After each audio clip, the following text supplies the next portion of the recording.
On this episode of Smarter CEO Talk, Dr. Segun explores emotions metaphorically using electrical current.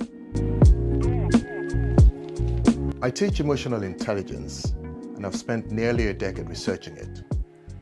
What I've learned is every time I speak about emotions, I tend to instinctively tailor the narrative to fit the audience. And this is due to the highly subjective and complex nature of emotions. More recently, I started to explore the idea of explaining emotion metaphorically, so from a physics lens.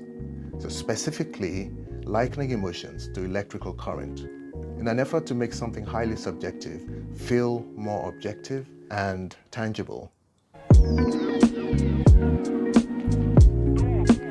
Human emotions, much like electrical currents, fluctuate in intensity, direction, and impact. Just as electricity powers and influences devices in various ways, emotions drive human behavior, decision-making, and interactions. By comparing emotions to electrical currents, we can gain a deeper understanding of their varying intensities, effects, and underlying mechanisms. In physics, electrical current refers to the flow of electrical charge through a conductor. The strength of the current, measured in amperes, determines how much energy is being transferred. Similarly, emotions flow through the human mind and body, influencing thoughts, actions, and physiological responses. A strong electrical current can be overwhelming, much like an intense emotion that dominates thought and behavior. A weak electrical current is subtle but still present, similar to mild emotions that linger in the background. A fluctuating electrical current can resemble mood swings where emotional intensity shifts rapidly. Just as electricity can power, overload, or even damage a circuit, emotions can energize, destabilize, or exhaust an individual.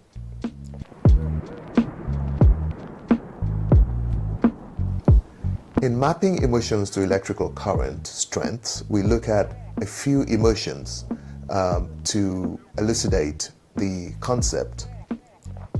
Happiness and joy would be like a steady and controlled electrical current, efficiently powering a system without overheating or failing. Likewise, happiness is a balanced state of emotional energy, enough to keep motivation and enthusiasm alive without overwhelming the senses. For instance, a person experiencing contentment feels a steady flow of positivity, like a well-regulated electrical supply, keeping a light bulb glowing without flickering or burning out. Anger resembles a power surge. When an excessive amount of electricity floods a circuit in a short time, this surge can be destructive if not controlled, much like uncontrolled rage leading to impulsive actions. For instance, a heated argument can escalate quickly, just as a voltage spike can cause an appliance to malfunction or even short circuit. Love and passion, where love, especially in its passionate form, can be likened to high voltage, a powerful force that can energize or consume depending on how it is directed. Passionate love, much like high voltage current, has the potential to create incredible energy, but also to be dangerous if unregulated. For example, falling in love may feel like an electrifying experience, akin to feeling a sudden jolt of energy coursing through the body. Anxiety and fear resemble an unstable electrical flow, where the current fluctuates unpredictably, causing flickering lights or sudden blackouts. In moments of high anxiety, the body experiences rapid surges of adrenaline, much like how an unstable current can lead to erratic behavior in an electrical system. For example, the nervous anticipation before public speaking can feel like the erratic flickering of a faulty circuit, where the energy is present but lacks stability. Sadness is comparable to a weak and drained electrical current, a system operating on minimal energy, struggling to function efficiently. Excitement resembles a short but intense burst of electricity, creating a surge of energy that lights up the entire system. Calmness would be like a well-grounded electrical system, stable, balanced, and resistant to surges. By drawing parallels between human emotions and electrical currents, we can better understand how emotions function, fluctuate, and impact our lives.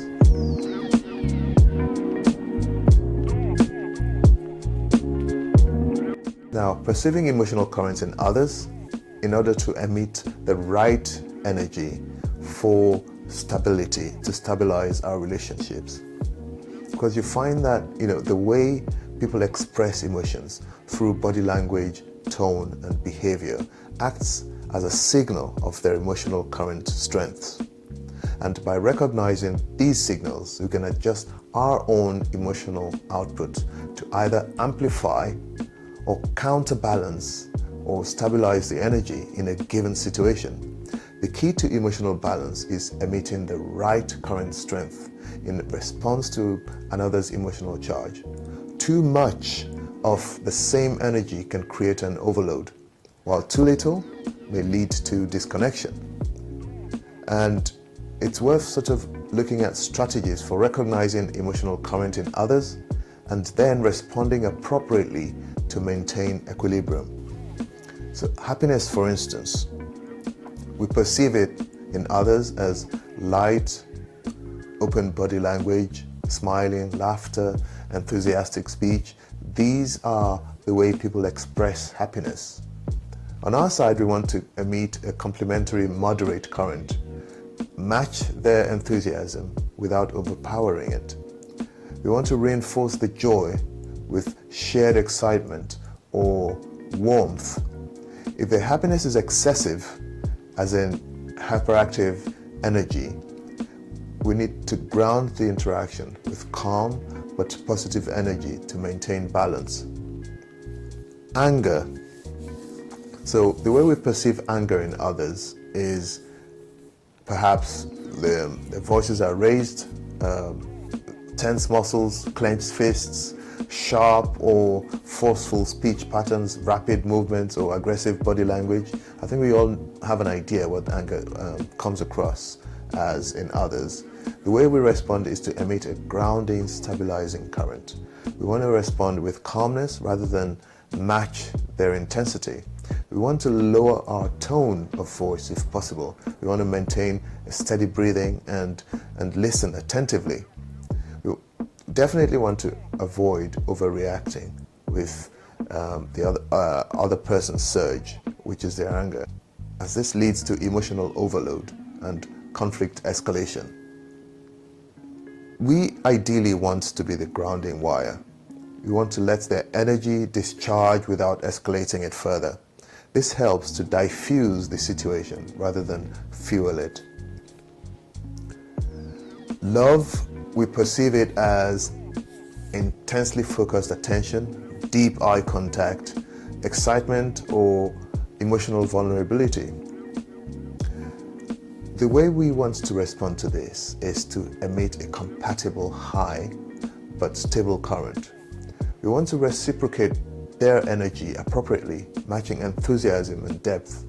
If the passion is too intense or overwhelming, we want to introduce a balanced grounding energy to keep the connection from becoming erratic or unstable. Ideally, we want to flow with the energy of love while maintaining enough control to ensure it remains healthy and sustainable. Fear, we perceive this as restlessness, fidgeting, avoidance of eye contact, short, shaky breathing patterns. We want to respond by emitting a steady, calming current. We want to be the emotional stabilizer. We want to use a slower, reassuring tone and maintain open, non-threatening body language. And we typically want to encourage grounding techniques such as deep breathing or focusing on solutions rather than fear. Overall, we want to provide a consistent and calming energy to help regulate their instability, allowing their emotional current to settle naturally. Sadness. We perceive this in others via their slouched posture, their lack of energy and movement, the soft, monotone voice, the lack of eye contact, withdrawal from social interactions. The way we want to respond is to emit a gentle, steady current. We want to provide warmth and encouragement without overwhelming them. We want to definitely avoid forcing high energy responses, as this can feel abrasive. Instead, we want to offer quiet companionship and reassurance. Overall, we want to be the source of gentle energy that gradually recharges them without overpowering their emotional state. For excitement, we perceive this when others have rapid speech, exaggerated high gestures, jumping between topics, high levels of enthusiasm, intense emotional expressions, sometimes, bordering on impulsiveness. What we want to respond with is we want to emit a controlled, grounded current. We want to allow the excitement to exist, but maintain a balanced energy to keep things focused. We want to encourage their enthusiasm while subtly guiding it into productive or meaningful engagement. Overall, we want to channel their energy into a constructive direction without stifling their enthusiasm. Calmness.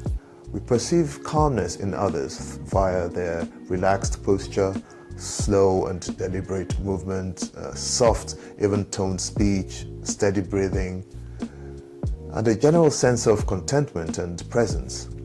Well, how do we respond to that? We emit a harmonious current. We want to match their peaceful energy to reinforce stability. If the situation calls for more engagement, we gradually introduce smaller amounts of energy without disrupting their calmness. Because overall, we want to flow with their peaceful energy while ensuring the interaction remains dynamic and engaging them when necessary.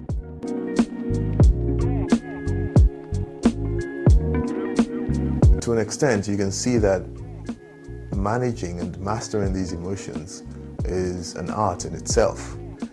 Mastering emotional balance in social interaction is much like managing an electrical grid. It requires constant monitoring and adjustment to prevent overload, short circuits, or energy drains. So we want to first observe the emotional current strength in others. We want to recognize whether their energy is high, low, stable, or fluctuating. And then we want to adjust our own current accordingly. We want to provide what is needed to maintain equilibrium rather than mirroring extreme energies. And lastly, we want to regulate without overpowering. We want to be the conductor, not a resistor. We want to allow emotions to flow naturally while ensuring a balanced and stable exchange. By learning to read and regulate emotional currents, we not only improve our relationships, but also develop greater emotional intelligence, resilience, and harmony in both personal and professional settings. Because you know what? In the grand electrical system of human interactions, stability is key. When we master emotional energy management, we become both the power source and the stabilizer, guiding currents of those around us toward balance and connection.